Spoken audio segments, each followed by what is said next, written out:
कृषि को अक्सर भारत में एक श्रमसाध्य पेशे के रूप में देखा जाता है। अगर पानी का संकट बड़े स्तर पर हो तो खेती में मेहनत दोगुनी हो जाती है। पानी के संकट की वजह से तमिलनाडु के पहाड़ी जिले नीलगिरी के किसानों के लिए खेती का काम लगातार मुश्किल होता जा रहा था। लेकिन प्रधानमंत्री कृषि सिंचाई योजना के बाद अब स्थिति पूरी तरह बदल गई है।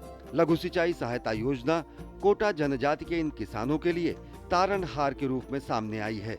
इलाके में लगभग 7000 हेक्टेयर क्षेत्र को अब ड्रिप सिंचाई प्रणाली से कवर किया जा चुका है। इस साल जिले में 2000 हेक्टेयर अतिरिक्त जमीन पर इस योजना को पहुंचाने का लक्ष्य रखा गया है।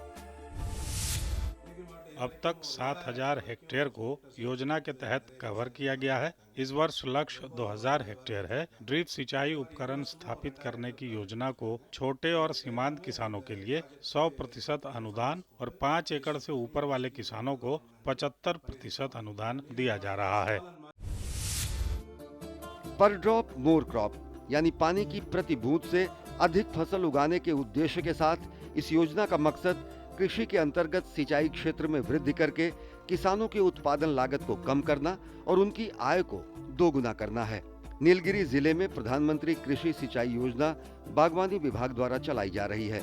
यहाँ के किसान आलू, गाजर, गोभी और कई प्रकार की सब्जियों की खेती करते हैं।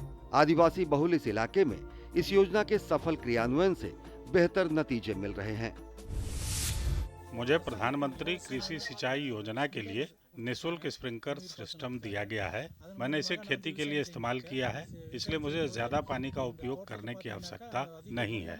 मैंने इस प्रक्रिया में बहुत पानी बचा लिया है और फसलें भी अच्छी तरह से निकल आई हैं।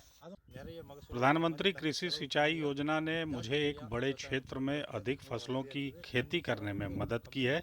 कम पानी देने के साथ बेहतर रिटर्न दिया है। इस पहल के लिए केंद्र सरकार और बागवानी विभाग का मैं धन्यवाद करता हूँ।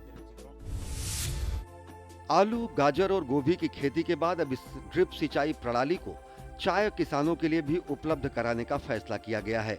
जाहिर है किसान पानी की बचत के साथ ही उत्पादन में बढ़ोतरी के इस दोहरे फायदे का भरपूर लाभ ले रहे हैं। फिलिप मैथ्यू की रिपोर्ट, डीडी न्यूज।